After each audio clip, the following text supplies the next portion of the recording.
નમસ્કાર મિત્રો, તમે ઉપરના સ્નેપ જોઈને સમજી ગયા હશો કે જે વસ્તુ જેટલી જ ગતિએ નીચે આવે, જેનો જેટલો જ ડાઉનફોલ આવે એટલો જ તે ફોર્સફુલી ત્યાંથી બાઉન્સ બેક થાય છે અને એક મોટો ટ્રેન્ડ દે છે.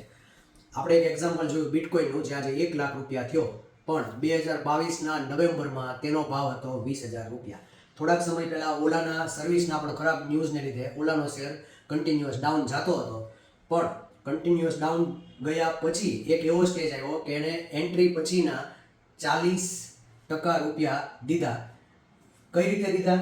આપણને કઈ રીતે ખબર પડે કે અહીંયાથી જે બાઉન્સ બેક થવાનો છે અને આપણે એન્ટ્રી લેવાની છે?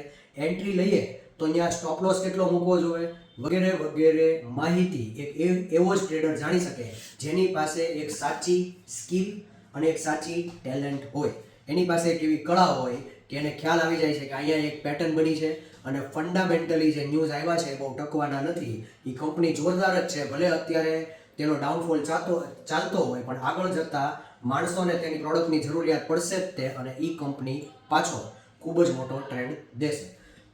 હવે વાત કરીએ આપણે પહેલાં બિટકોઇનની. તો તમે જુઓ કે બિટકોઇનનો ભાવ 2022માં 20,000 રૂપિયા હતો, જે અત્યારે 1 લાખ રૂપિયા થયો. આપણે ઓલાની વાત કરીએ.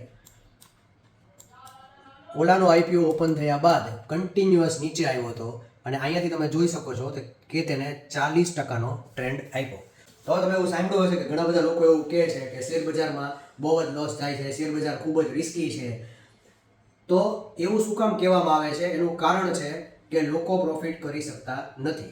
તો પ્રોફિટ કરવા માટે ઘણી બધી સ્ટ્રેટેજીસ, ઘણી બધી રણનીતિ, ઘણા બધા કોર્સિસ, ઘણું બધું ફંડામેન્ટલ ટેકનિકલ આવતું હોય છે, પણ લોકો હજી એક વસ્તુ મિસ કરે છે અને એ છે રિસ્ક મેનેજમેન્ટ. જે વ્યક્તિ રિસ્ક મેનેજમેન્ટ શીખી જશે એની પાસે સ્ટ્રેટેજી ભલે કદાચ બીજા કરતાં થોડી સારી હોય અથવા થોડી ખરાબ હોય, પણ લોંગ ટર્મે એ માણસ હંમેશા તમને જીતીને દેખાડશે. તો શેર બજારમાં કેટલા રૂપિયા બની શકે? શેર બજારમાં તમારી પાસે ફક્ત 10 લાખ રૂપિયા હોય તો પણ તમે કરોડ રૂપિયા બનાવી શકો.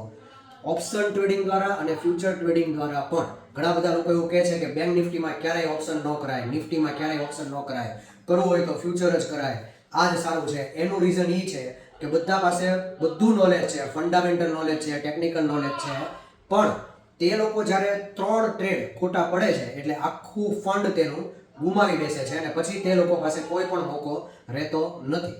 તો ત્યારે શું કામ લાગે? ત્યારે કામ લાગે રિસ્ક મેનેજમેન્ટ. બેંક નિફ્ટીના ઓપ્શનમાં પણ રિસ્ક મેનેજમેન્ટ આવે છે, જે બીજા કરતાં અલગ આવે છે, કારણ કે ઓપ્શન ટ્રેડિંગ આખું એક અલગ યુનિવર્સ છે.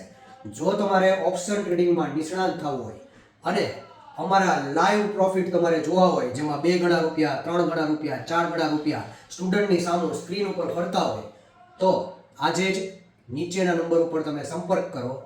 બીજી વસ્તુ, ઓપ્શન ના કરવું હોય, ફ્યુચર કરવું હોય, નિફ્ટી બેંક નિફ્ટીમાં ફ્યુચરમાં ટ્રેડિંગ કરવું હોય, કોમોડિટી માર્કેટ કરવું હોય, તમે જે પ્રોફિટ કરો છો તેને બીજી જગ્યાએ કઈ રીતે ઇન્વેસ્ટ કરવા અને ત્યાં પણ તમારો કન્ટિન્યુઅસ ગ્રોથ થતો રહે તેવું ગાઈડન્સ જોતું હોય, તો પણ તમે નીચેના નંબર ઉપર સંપર્ક કરો. આપણો નેક્સ્ટ સેમિનાર ટૂંક સમયમાં આવી રહ્યો છે. સેમિનારમાં આવતા પહેલા અથવા સંપર્ક કરતા પહેલા સૌથી ઉત્તમ એ રહેશે કે તમે મારી ઓફિસે, જે હું નીચે એડ્રેસ આપી દઉં છું, ત્યાં ફક્ત 2 દિવસનો ડેમો લઈ જાઓ, મારું લાઈવ ટ્રેડિંગ જુઓ અને પછી તમે નિર્ણય લો. ખરેખર તમારી લાઈફ અમે ચેન્જ કરી આપશું. કઈ લાઈફ? Financial life.